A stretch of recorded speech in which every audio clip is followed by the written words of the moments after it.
On the day my grandfather's will was read, my own father burned my $43 million inheritance check. He screamed, "Your white uniform is a joke. It's worthless in the real world." But he didn't know that ash was the kindling for my war. I am Lieutenant Commander Serafina Volkov, United States Navy, 38 years old. I stood at a modified parade rest, my spine a column of discipline, deep inside the lion's den. The law offices of Vance and Associates were a silent fortress of wealth perched high above La Jolla Cove, a place where the air smelled of polished mahogany and quiet arrogance. Through the vast windows, the Pacific Ocean stretched out, a canvas of indifferent blue. But inside this conference room, the atmosphere was as heavy and charged as the air before a lightning strike. My service dress white uniform, a stark symbol of honor, felt like a foreign object here, an insult to this world of Tom Ford suits and Hermes handbags. It was a world I was born into, but had deliberately escaped. My father, Maximilian Thorne, did not look up from his iPad. His fingers, adorned with a heavy gold ring, swiped across the screen as if my presence were a mere inconvenient smudge on his periphery. He was the CEO of Aegis Dynamics, a titan in the defense contracting world, a man who measured life in stock prices. Across the gleaming table, my sister, Isolde, offered a fleeting cold glance. A nearly invisible smirk played on her lips, a look of pure, unadulterated disdain. She wasn't seeing her sister, she was assessing a competitor who had chosen the wrong weapons for this war. There were no greetings, no welcome home, just a heavy, oppressive silence, a deliberate ostracism more deafening than any shout. I held my position, hands clasped behind my back, betraying nothing of the tightening knot in my stomach. This was their territory. I was here for one reason, a promise to my grandfather. Evelyn Vance, the family's attorney for decades, cleared her throat. The rustle of paper was the only sound. She began to read the last will and testament of Admiral Augustus Gus Volkov. Her voice was a monotone drone, a practiced instrument for delivering news, good or bad, with detached finality. The villa in Coronado went to Isolde. The Admiral's rare collection of naval history books went to Maximilian. Generous, predictable gifts. I felt my shoulders relax fractionally. This would be over soon. Then Evelyn turned a page. Her voice shifted just slightly, a subtle change in cadence that sent a jolt through the stale air. "And to my granddaughter, Lieutenant Commander Serafina Volkov," she read, her voice now holding a quiet, deliberate emphasis. "My sole confidant and my fellow warrior. I leave the entire remainder of my estate. This includes all financial holdings, real estate properties, and, effective immediately, the controlling voting shares of Aegis Dynamics." The silence in the room shattered, not with a sound, but with its sudden, absolute weight. Maximilian's iPad clattered onto the table. The smug mask on Isolde's face cracked, replaced by a raw look of disbelief and fury. The air was sucked out of the room. It was in that vacuum that Evelyn Vance, with a steady hand, slid a cashier's check across the table. $38,246,000. It lay there, a crisp blue rectangle in the center of the vast table, like the still, quiet eye of a hurricane. I knew then, this wasn't a gift, it was a mission, it was a declaration of war. Before I could even process the number, before I could draw a breath, Maximilian moved. He didn't walk, he lunged, his chair scraping violently against the floor. He snatched the check from the table as if it were a venomous snake. His eyes, cold and calculating, just moments before, now burned with a wild, unrestrained rage that I hadn't seen since I told him I was accepting my appointment to the Naval Academy. A reward for abandoning your family to play soldier? He snarled, his voice a low, vicious growl that vibrated with years of resentment. Then he did the unthinkable. He pulled out a gold Zippo lighter, a gaudy gift from a Saudi business partner, and flicked it open. The flame leapt to life, a small malevolent star in the dim corporate light. "Let me show you its real value," he spat, his face contorted. He held the flame to the corner of the check, his hand trembling with fury. "That white uniform is a costume, a pathetic charade.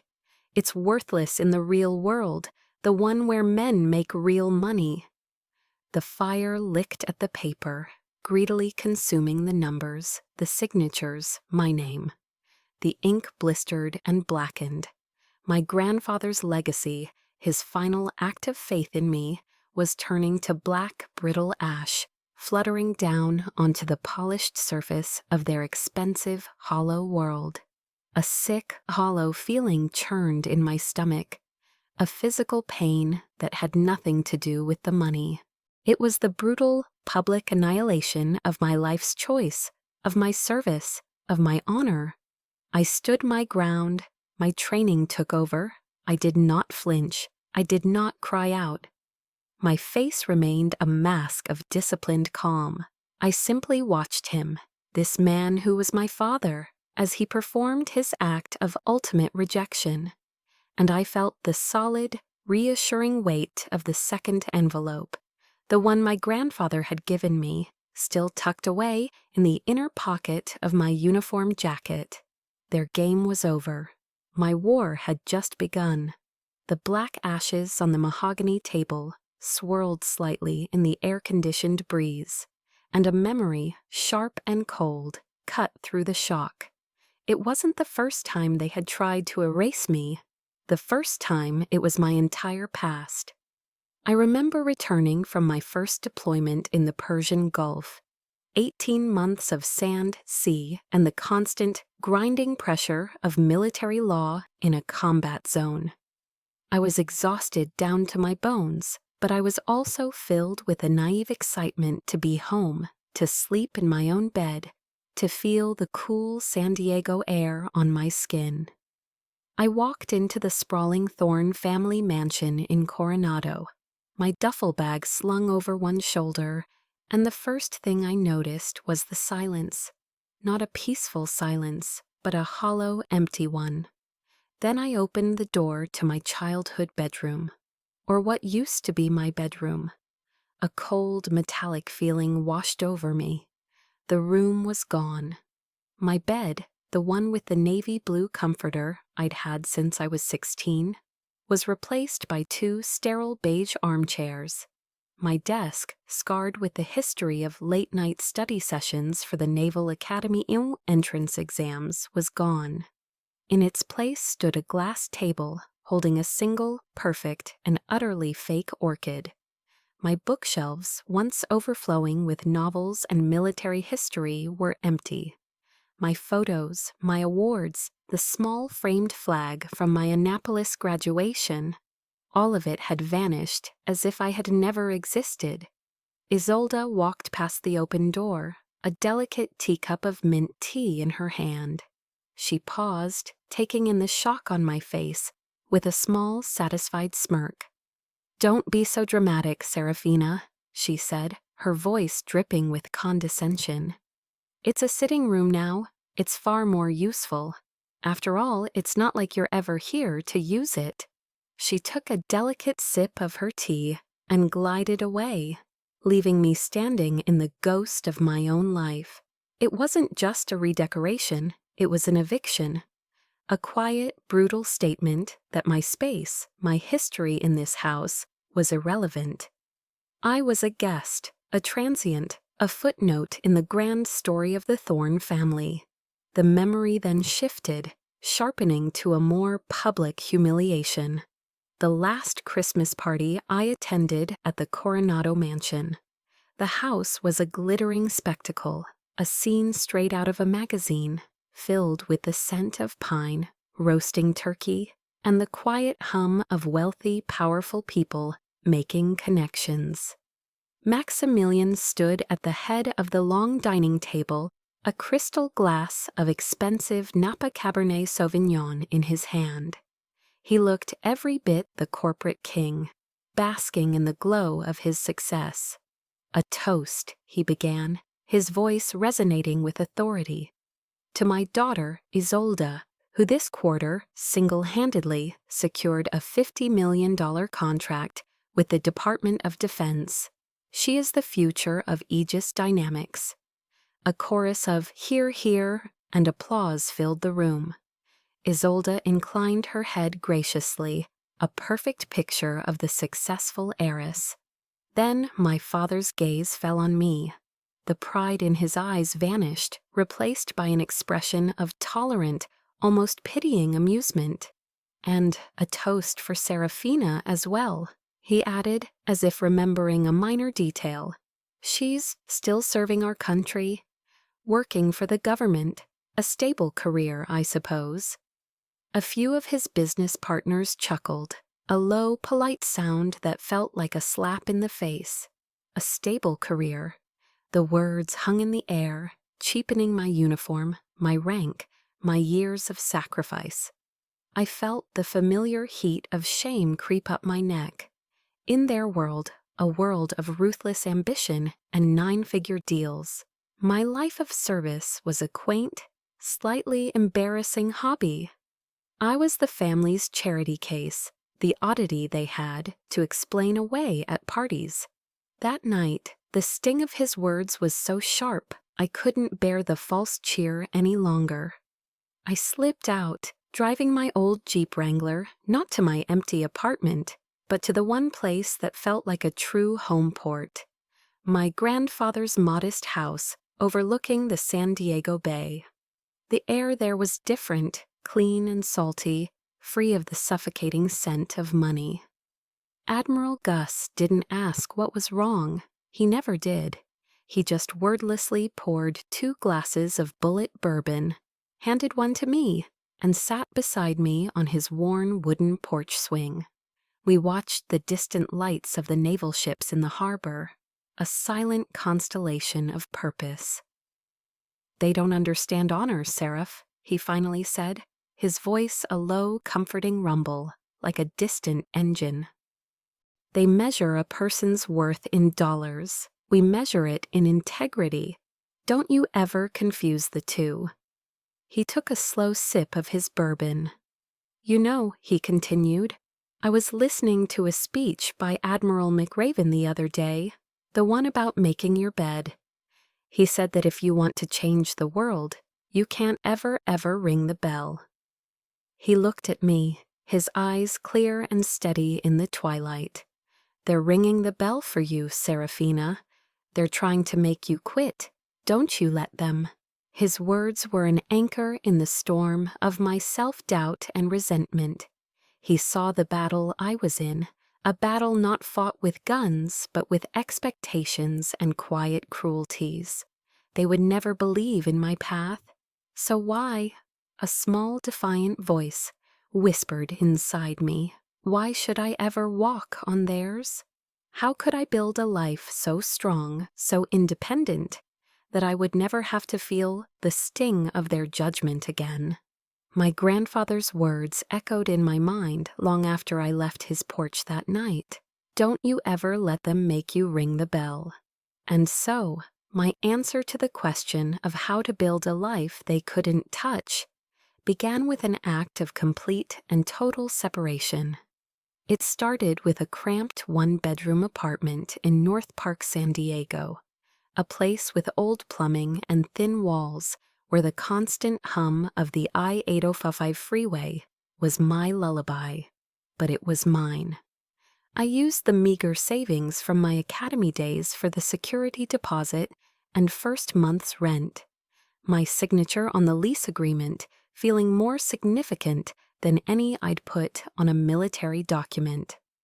My first meal in that empty apartment was a box of Kraft macaroni and cheese and a can of Coors Light, eaten while sitting on the bare floor. The taste of that simple meal was the taste of freedom, a flavor both bitter with loneliness and sweet with defiance. I made a silent vow then and there. I would never take a single dollar from the Thorne family again. Not for an emergency, not for a holiday gift, not even for a cup of coffee. Every dollar I earned would be a brick in the fortress of my independence. Life became a relentless grind. My days were consumed by my duties as a JAG officer, but my evenings and weekends were filled with more work. I took on extra case reviews, poring over dense legal files until my eyes burned. I started tutoring junior officers in military law for $100 a session, spending my Saturdays in the base library instead of at the beach. While Isolde was attending charity galas and flying to Europe on the company jet, my idea of a luxury was a carne asada burrito from a little taqueria in Barrio Logan that I could afford without checking my bank balance first. At Aegis Dynamics, Isolde's ascent to vice president was a carefully orchestrated coronation, paved with my father's money and connections. My own promotions were battles fought in the trenches. I had to earn every single step. My commanding officer, a stern, old-school Navy captain, initially viewed me with suspicion. I could see it in his eyes. He saw the name Thorne and likely assumed I was a spoiled corporate brat playing dress-up. So I took the cases no one else wanted. The messy, complicated ones.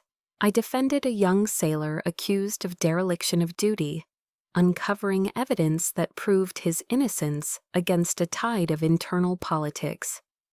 I untangled a complex procurement fraud case that implicated a senior officer. I didn't use my family name. I used my brain, my work ethic, and the unyielding logic of the law. Slowly, I earned my place.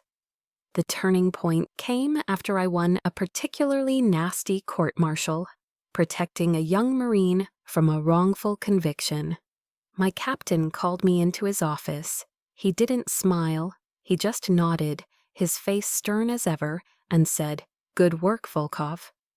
That simple, two-word acknowledgement, earned through sheer merit, felt more valuable than any multi-million-dollar contract my sister had ever landed. It was a currency they would never understand, but the path was not without its hardships. There were months when ramen noodles were my staple for a week straight, just to save enough to get the transmission on my old Jeep fixed. Loneliness was a constant companion, especially on holidays, but through it all, I remembered what my grandfather used to quote to me from the Bible, a verse he'd underlined in his personal copy. "I can do all things through him who gives me strength." It wasn't just about religious faith. For him and for me, it was about finding a source of power that came from within, a resilience that no one could take away. And then there were the mysterious deposits. Every few months, especially when things were tight, a small wire transfer of $200 or $300 would appear in my Navy federal account. The sender description was always the same, from an old friend. I knew without a doubt it was him. My grandfather never called to ask if I needed help. He knew my pride wouldn't let me accept it. Instead, he offered support silently, like a sniper providing cover from a distance, never revealing his position.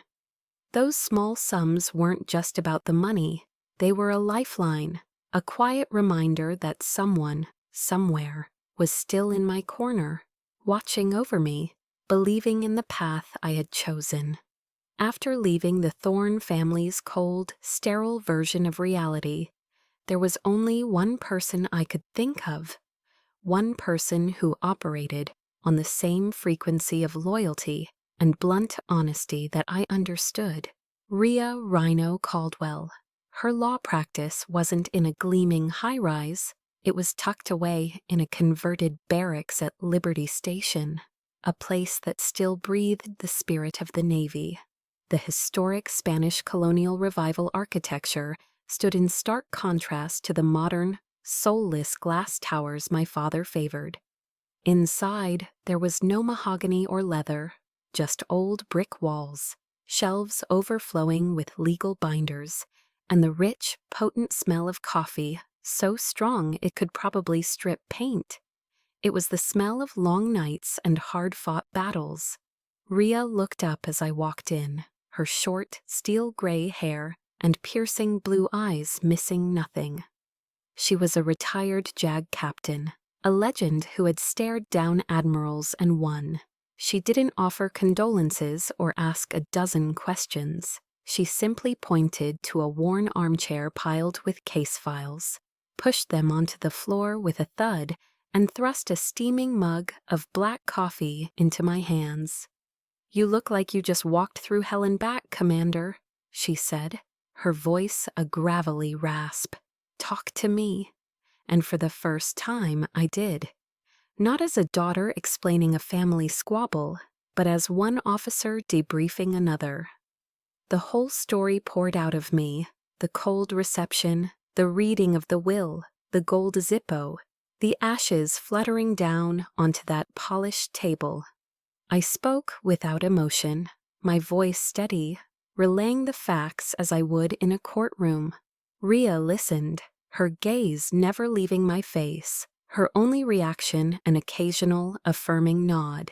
She didn't interrupt with meaningless platitudes like, "I'm so sorry for your loss," or "Everything will be okay." Her silence was a sign of respect, an acknowledgement of the gravity of the situation. When I finished, she was quiet for a long moment, staring into her own coffee mug as if the answers were written in the black liquid. Then she looked up, her eyes hard as flint. "That son of a bitch," she growled, the words a low rumble of pure, unadulterated anger on my behalf. "He doesn't deserve a daughter like you." That rough, unvarnished statement hit me with the force of a physical blow, but a healing one.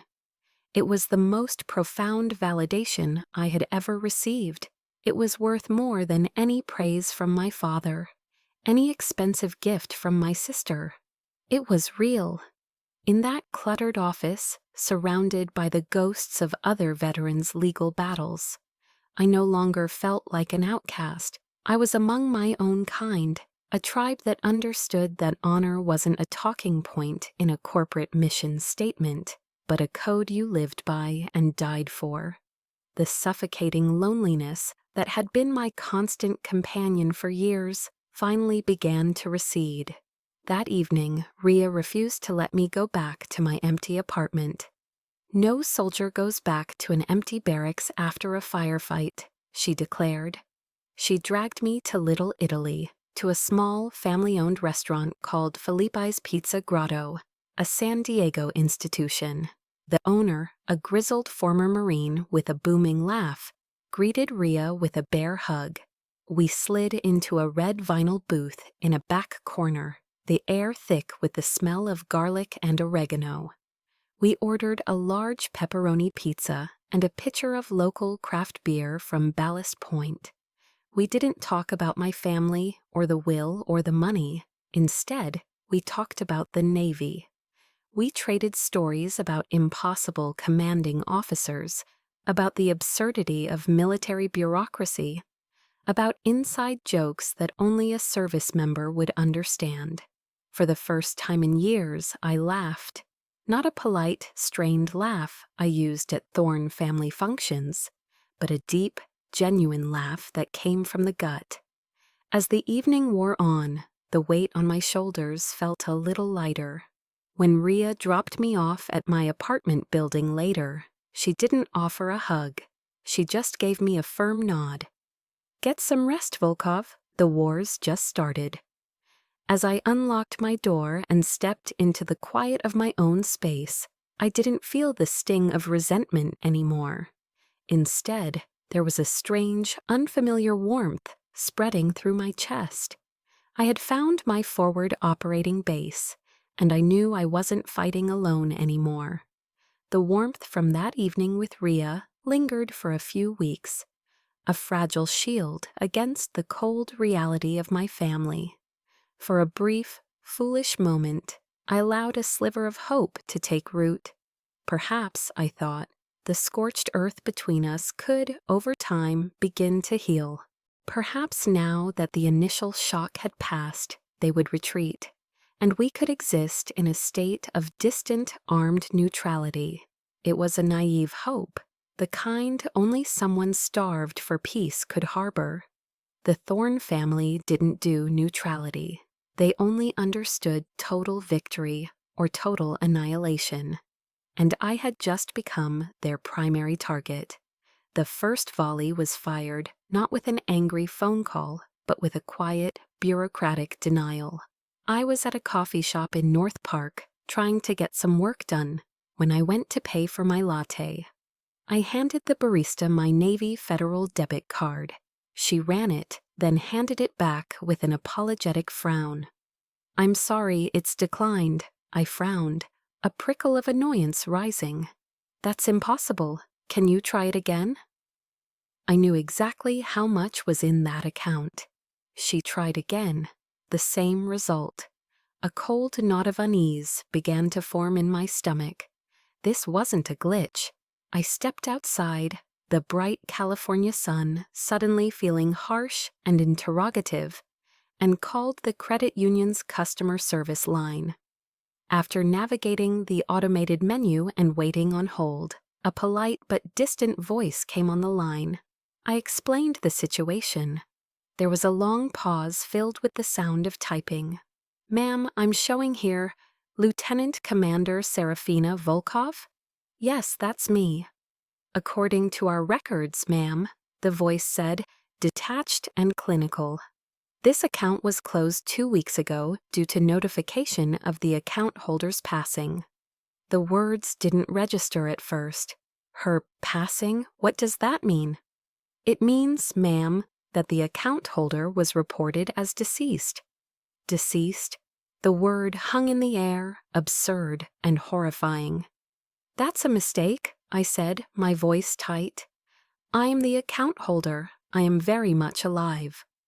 The silence on the other end was heavy with bureaucratic indifference. "I'm sorry, ma'am, but we received official documentation. There's nothing I can do from my end." A wave of nausea and cold dread washed over me. This was my father's work. It had his fingerprints all over it. An attack that was both devastatingly personal and coldly impersonal, executed through the faceless channels of corporate procedure. Panic, a feeling I hadn't experienced since my early days of training, began to claw at my throat. I ended the call and drove, my hands gripping the steering wheel of my Jeep, straight to the DMV office in Claremont, a place known for its soul-crushing lines and Kafkaesque logic. I needed to see it in black and white. I needed to see how far they had gone. After an hour that felt like an eternity, standing in a line that snaked through the drab, soulless building, I finally reached the counter. I handed the clerk, a weary-looking woman with tired eyes, my driver's license and military ID. She typed my information into her ancient computer system. She frowned, typed again, then leaned back, her expression shifting from boredom to baffled pity. Ma'am," she began, her voice low, as if she were delivering a medical diagnosis. "There seems to be a flag on your file." "A flag? What kind of flag?" I asked, my heart hammering against my ribs. She looked at me, then back at her screen, then back at me. According to the state of California and the Social Security Administration, this Social Security number belongs to an individual who was declared legally dead 2 weeks ago. I stared at her, the blood draining from my face. I was a ghost, a phantom, standing in a government office. "I am standing right here," I said, my voice barely a whisper. "I am obviously not dead." The woman gave me a look of genuine sympathy, a look that said she'd seen it all, but this was a new level of insanity.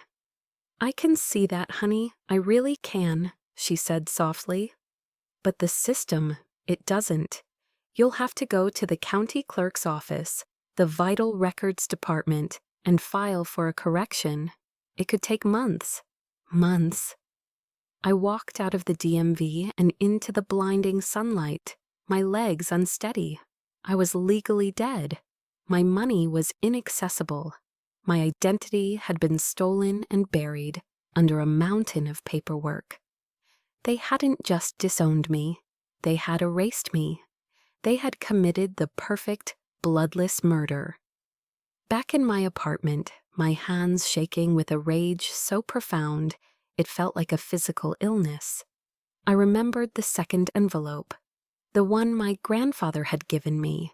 "Don't open this unless they try to burn it all down." They hadn't just tried to burn it, they had tried to bury the ashes. I tore it open. Inside, alongside a stack of legal documents, was a small black USB flash drive. I jammed it into my laptop. There was only one file, a video. My grandfather's face filled the screen. He looked tired, thinner than I remembered, but his eyes were as sharp and clear as a winter sea.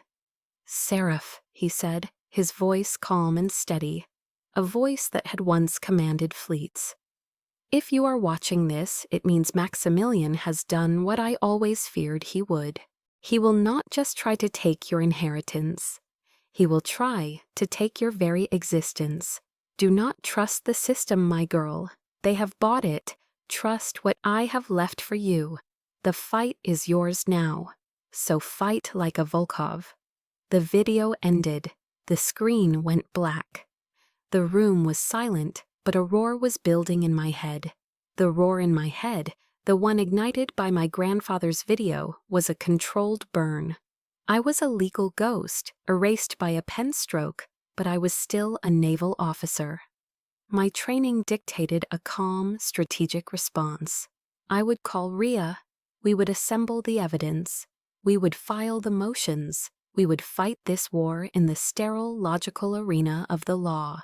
I still believed, foolishly, that there were rules of engagement.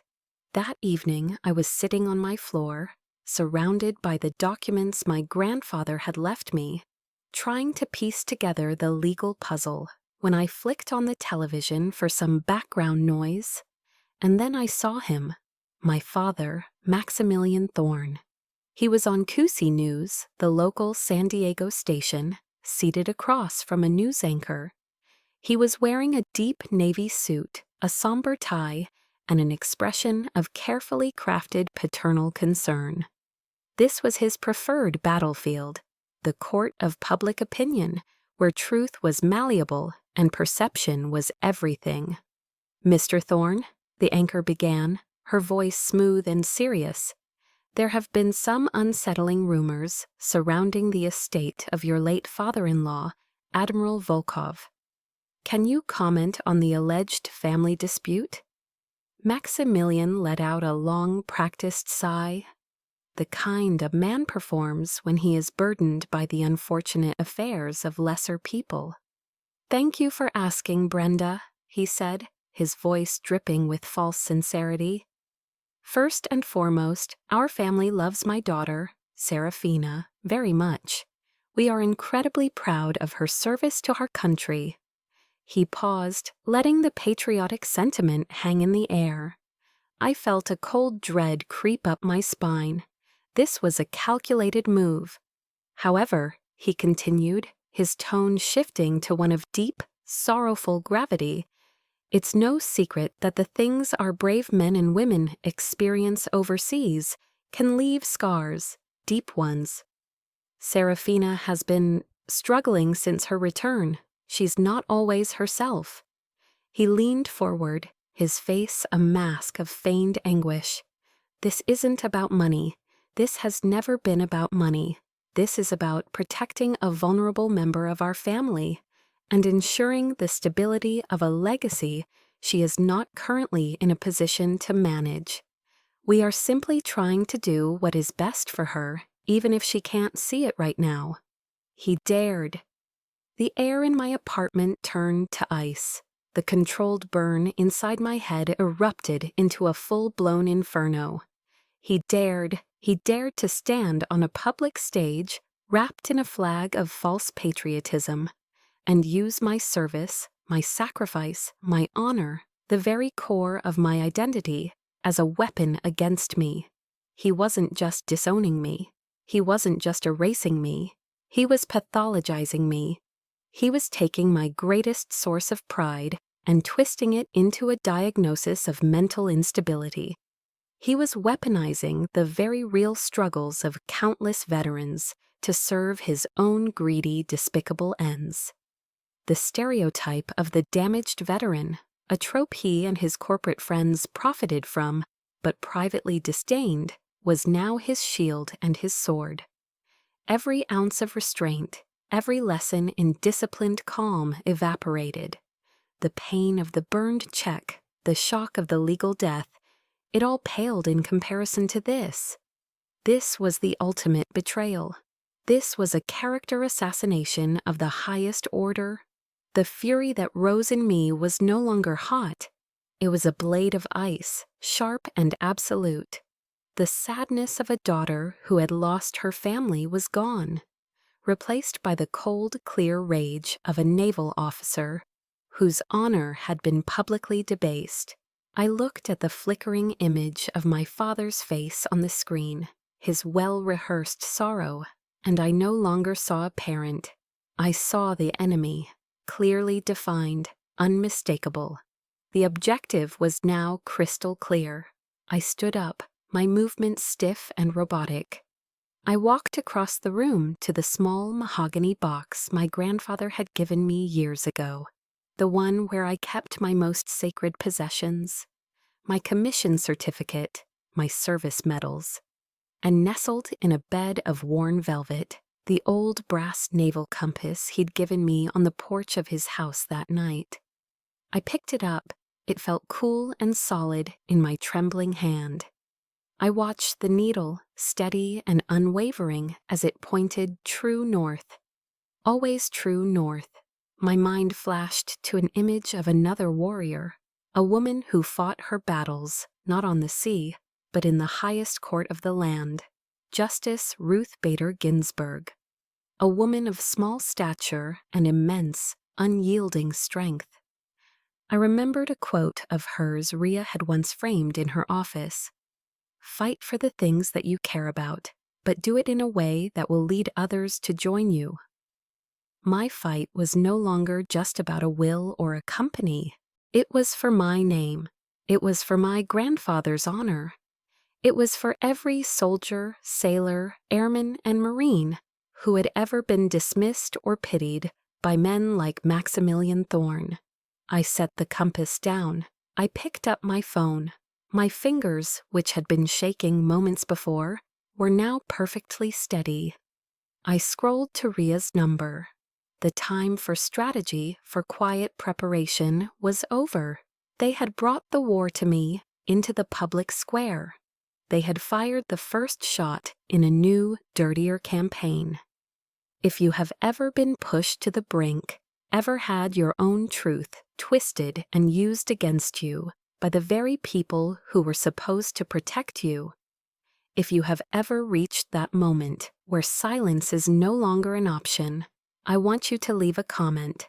Just one single word, enough. Let me know that I am not alone in this fight. And hit that subscribe button, because from this moment on, we are no longer on the defensive. We are about to launch a full-scale counterattack. I pressed the call button. Rhea answered on the first ring. Rhea, I said, my voice as calm and cold as the deep ocean. They've declared war. It's time we returned fire, full force. My phone call to Rhea was not a plea for help. It was a deployment order. The time for grieving was over. The time for righteous anger had passed. Now it was time for cold, hard, tactical execution. The next morning, Ria's cluttered office in Liberty Station transformed. The comforting chaos of a neighborhood law practice gave way to the focused intensity of a forward command post. She had cleared off a large conference table and erected a whiteboard, which was soon covered in a spiderweb of timelines, names, and corporate entities connected by angry red lines. The air was thick with the smell of day-old coffee and a palpable sense of purpose. Any personal feelings I had, the hurt, the betrayal, were locked away. I was no longer a daughter. I was a commanding officer, and this was my war room. Ria had made one call. To Kaelin Cale Bishop. He arrived an hour later, a quiet, unassuming man in his late 30s who looked more like a university librarian than a former naval intelligence officer. He carried a heavy-duty Pelican case, which he opened with practiced efficiency, revealing an array of sophisticated forensic equipment. He didn't waste time on pleasantries, just a firm handshake and a quiet, "Commander." His focus was absolute. I laid out the documents my grandfather had left in the second envelope, the forged stock transfer agreements bearing a crude version of my signature. I also provided a stack of my official military service records, documents filled with my authentic signature, signed over years of service. Kaelin went to work. The only sounds in the room were the soft whir of his scanner, the rhythmic click of his keyboard, and the occasional slurp of coffee. Ria and I sat opposite him, mainlining the potent brew and dissecting the legal vulnerabilities of Maximilian's empire. We traced shell corporations, analyzed tax filings, and cross-referenced board meeting minutes. Every personal emotion was compartmentalized, replaced by the cold, clear logic of legal strategy. This was familiar territory for me, a process of assembling facts to build an unshakable case. The only difference was that this time the target wasn't a corrupt contractor or a rogue officer. It was my own family. After 2 hours of intense, silent work, Cale leaned back from his laptop. "I've got it," he said, his voice flat and devoid of drama. He turned his monitor towards us. On the screen were 2 images, side by side. "This," he said, pointing to the left, "is your authentic signature, Lieutenant Commander. I've analyzed 24 examples. Notice the distinct loop in the capital V of Volkov and the slight upward flourish at the end of the V. It's a consistent, unconscious habit." He then pointed to the signature on the stock transfer document. "And this is the forgery. The loop in the V is closed, the final stroke is flat, and terminates abruptly. More importantly," he continued, zooming in on the image, "the pixel analysis shows digital artifacting around the edges. This isn't a fresh signature, it's a low-resolution digital lift, a copy-paste job. My guess is they scanned it from your DD-214, your discharge papers, which are semi-public records. It's sloppy work, amateurish." He looked at me, his expression unchanged. "I can write a sworn affidavit on this analysis. No credible expert in the country could refute it." Ria let out a low whistle. The silver bullet. The injustice was no longer just a feeling in my gut. It was a verifiable fact, a piece of evidence we could present to a judge. A round was now chambered, ready to be fired. Ria looked at me, her expression serious. "The legal evidence is solid, Serafina. We can file for an emergency injunction. But Maximilian will fight back with everything he has. He'll use his army of lawyers to bury us in motions, to delay for months, even years. All while his PR machine continues to paint you as unstable on the nightly news. We need to control the narrative. We need a preemptive strike." I knew she was right. My father's power wasn't just in his bank account, it was in his influence, his ability to shape public perception. We couldn't just win in the courtroom, we had to win in the open, where his lies would wither under the harsh light of public scrutiny. My mind immediately went to one name, Declan Riker. He was an old-school investigative journalist, a dying breed. He had a reputation for being relentless and incorruptible, the man who had exposed a massive bribery scandal involving a defense contractor and a powerful California congressman, a scandal that had ended with the congressman's resignation. Riker didn't bow to power, he dismantled it. I found his number through an old contact. I took a deep breath, my strategic mind taking over, and dialed. He answered on the second ring, his voice a gruff, "Riker." "Mr. Riker," I said, my own voice steady and clear. "This is Lieutenant Commander Serafina Volkov. I have a story for you. A story about Aegis Dynamics, a burned inheritance, a fraudulent death certificate, and a truth they are desperately trying to bury." There was a long silence on the other end of the line. I could almost hear the gears turning in his investigative mind. Then, finally, his gruff voice came back, no longer just questioning, but filled with a spark of interest. "Where do we meet?" The meeting with Declan Riker was brief and to the point. I met him in a dive bar near the waterfront, a place that smelled of stale beer and secrets. He was a man whose face was a roadmap of late nights and hard stories. I didn't give him theories or feelings. I gave him facts. I handed him a flash drive containing Cale's forensic analysis, the sworn affidavit from the coerced doctor, and copies of the fraudulent legal filings. He looked at the evidence, then at me, his journalist's eyes assessing my credibility. "They really declared you dead?" he asked, a note of grim fascination in his voice. "Legally," I confirmed. He just nodded. "I'll be in touch." The preemptive strike was launched at 6 a.m. on a Monday morning. Declan Riker's story wasn't buried on page 12. It was the lead feature on ProPublica, the nonprofit investigative journalism powerhouse.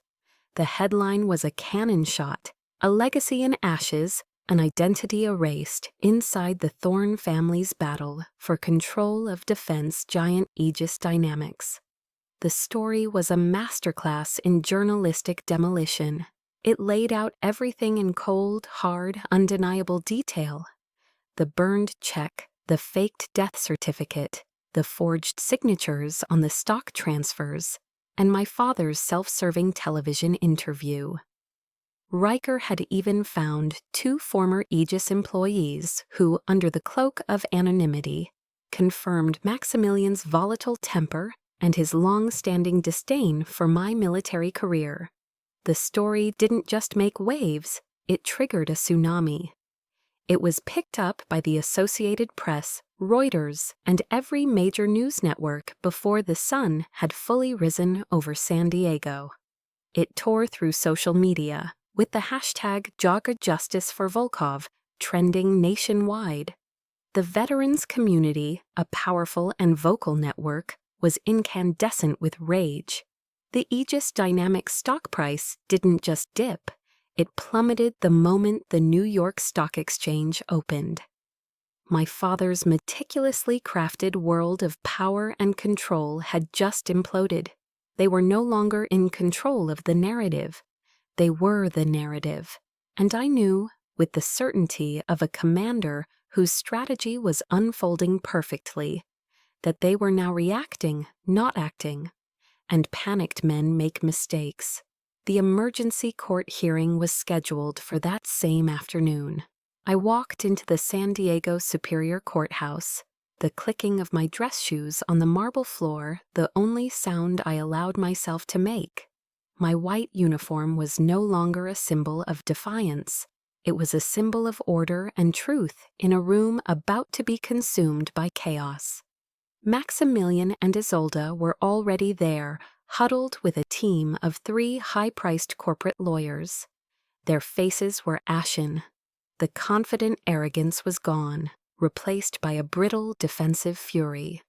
My father's knuckles were white as he gripped the edge of the table.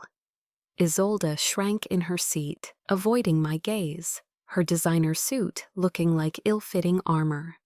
Their lead attorney, a slick man named Benson, stood up and immediately went on the offensive, trying to dismiss Riker's article as tabloid sensationalism and an unfortunate airing of private family matters.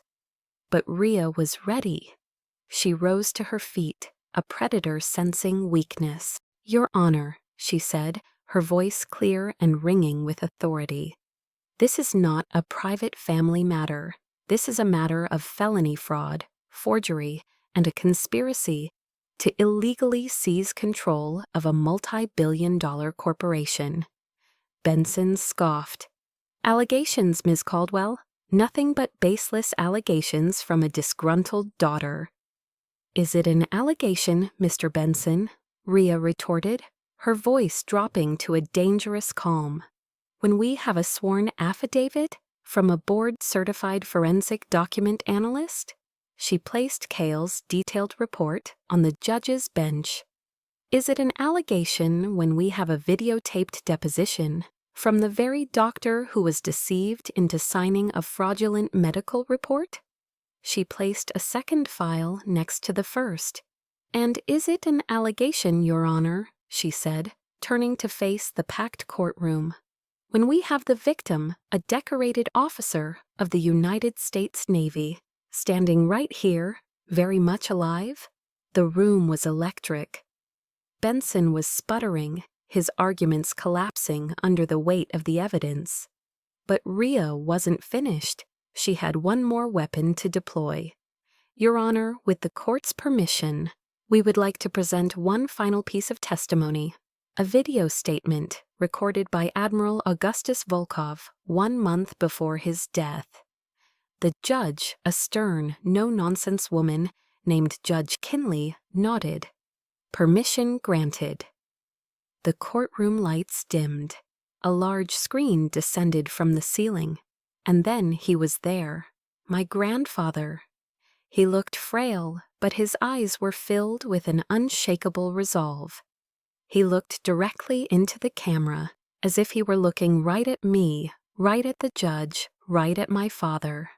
"If you are watching this," his calm, authoritative voice filled the silent room, "it means that my son-in-law, Maximilian Thorne, has attempted to dishonor my final wishes and disenfranchise my granddaughter. Let me be unequivocally clear. I have watched him build an empire on greed, and I have watched my granddaughter build a life on honor. The choice was never in doubt." He paused, taking a steadying breath. "My legacy is not just about money or a company. It is about integrity. And I am entrusting that legacy to the only person in this family who truly understands its meaning. My granddaughter, my fellow warrior, Lieutenant Commander Serafina Volkov. This was my decision, made of my own free will in sound mind and body. Any document, any claim, any action that contradicts this final testament is a fraud and a lie."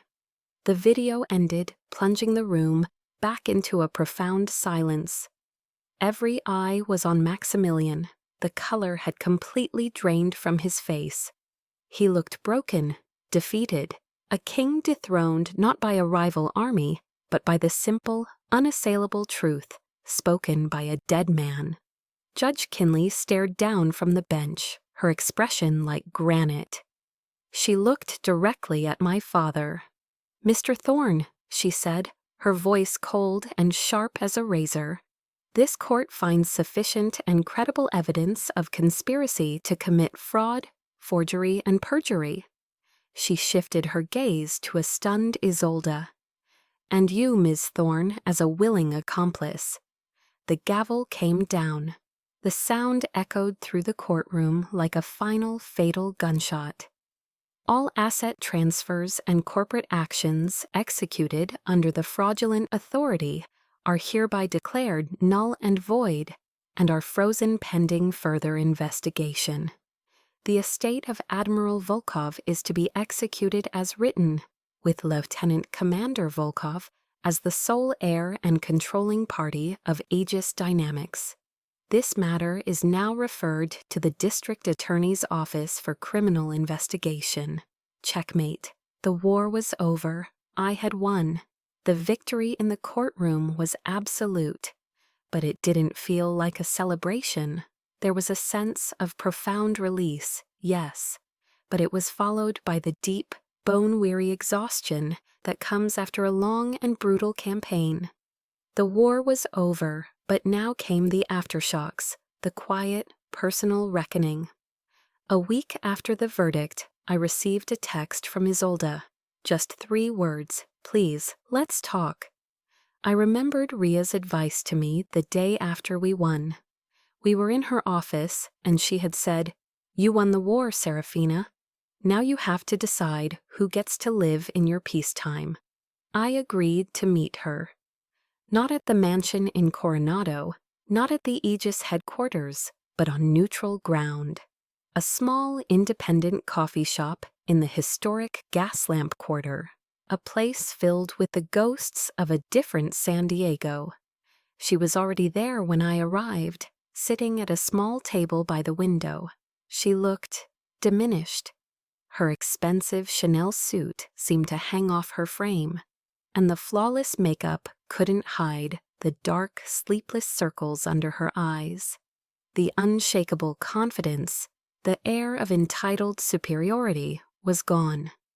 In its place was a brittle, desperate fragility. "Seraph," she began, her voice trembling slightly as I sat down. "I'm so sorry." She reached across the table, her perfectly manicured hand hovering, wanting to touch mine. I didn't pull away aggressively. I simply let my hand rest in my lap, creating an invisible but impassable boundary. "I truly didn't know how far it would go," she stammered. "Dad, he said it was just legal paperwork, a strategy to protect the assets during a restructure. I just signed where he told me to." Her excuses were so weak, so transparent, they were almost insulting. The lies of a child caught with her hand in the cookie jar. I had seen her signature on the fraudulent transfer documents. I had seen her silent complicity in the lawyer's office as my inheritance was set on fire. I had seen her stand by my father's side as he built his web of deceit. I let her words hang in the air for a long moment, the silence broken only by the hiss of the espresso machine.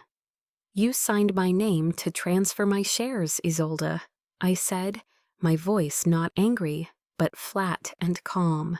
It was the voice I used when cross-examining a witness I knew was lying. "You watched Dad burn that check. You said nothing when he went on television and publicly humiliated me, suggesting I was mentally unstable. That isn't not knowing. That's a choice. You made a choice." Tears welled in her eyes, spilling over and tracing clean paths through her foundation.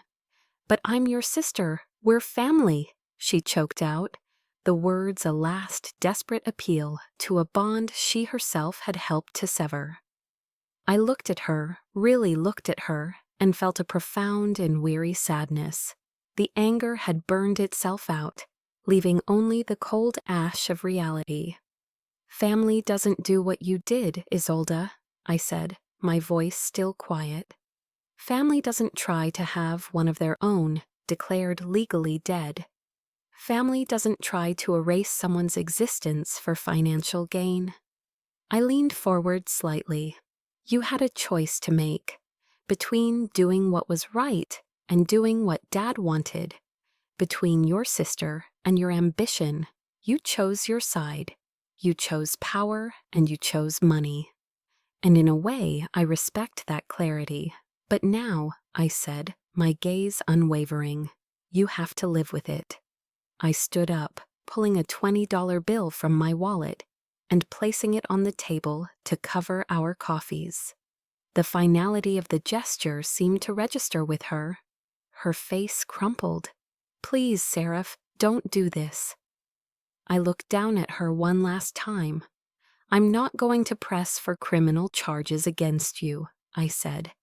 And this was my final act of grace, a mercy she didn't deserve, but that I needed to give for myself.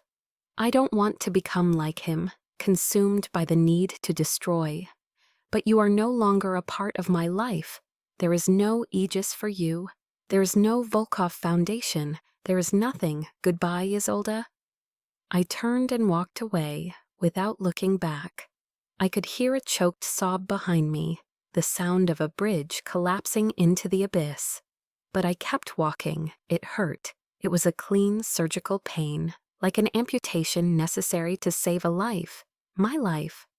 I was stepping out of their long, dark shadow and into the light, alone, but finally, truly free. In the aftermath of the storm, a quiet dawn began to break. The first thing I did with my reclaimed power was not to sit in my father's chair. The leather CEO throne at Aegis Dynamics held no appeal for me. It was a seat built on a foundation of ruthless ambition, a world I had long since left behind. Instead, I exercised my controlling shares to do what my grandfather could not.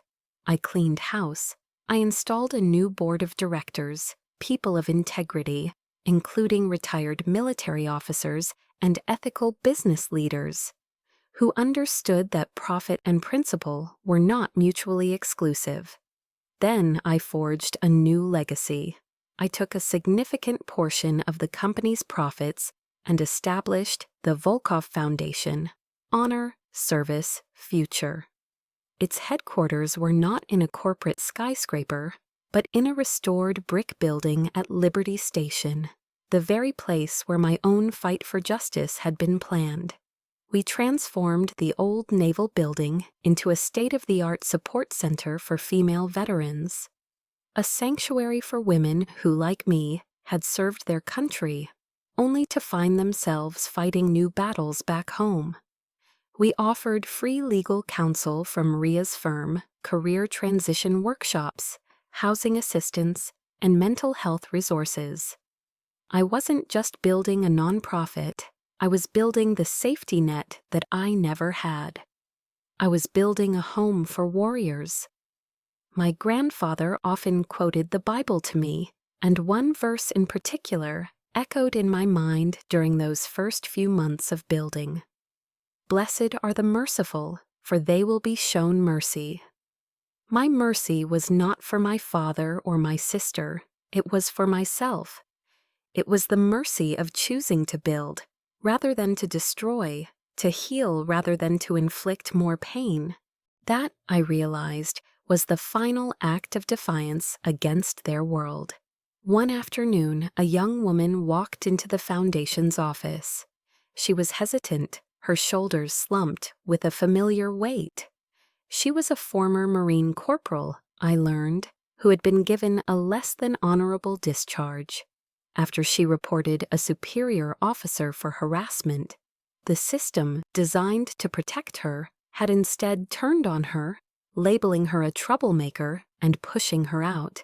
She sat across from my desk, her story tumbling out in a quiet, pained voice, her eyes filled with a desperate, hopeless exhaustion I knew all too well. I didn't make any grand promises.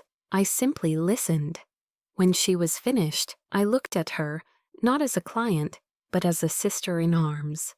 "You are not alone anymore," I told her, my voice gentle but firm. "We will fight with you." That day, Ria took on her case, pro bono. Kale offered his forensic skills to analyze digital evidence. We gave her a second chance, a team to stand in her corner. And as I watched her walk out of the office, her shoulders just a little straighter, her eyes holding a flicker of renewed hope, I finally understood what my grandfather's true legacy was. It wasn't the $38 million. It wasn't the controlling shares of a corporation. It was this one moment, this single life given a chance to be whole again. A few months later, on what would have been my grandfather's birthday, I drove my old Jeep out to Coronado Beach.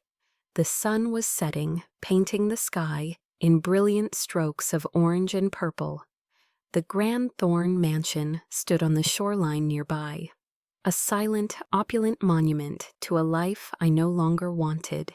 I didn't look at it. My gaze was fixed on the vast, open horizon of the Pacific Ocean. I pulled the old brass compass from my pocket. I didn't need it to find my way anymore, but I held it as a reminder of the man who had taught me what true north really was. The salty ocean breeze whipped through my hair, carrying with it a profound sense of peace. The war was over. The scars remained, etched into my memory, but they no longer ached. They were a map of where I had been, a testament to the strength I had found. I was not the product of their coldness. I was the legacy of my grandfather's love, forged in their fire and rebuilt from the ashes. My story, the battle for my name, is over. But I know for many of you, your own battles are still being fought every day. My grandfather taught me that honor is a legacy you build. If this story has reminded you of your own strength, of your own unshakable true north, then my story has found its true purpose. Thank you for listening. If you believe in the power of building a new legacy from the ashes of the past, please subscribe to this channel and share this story with someone who needs to hear it. You are not alone.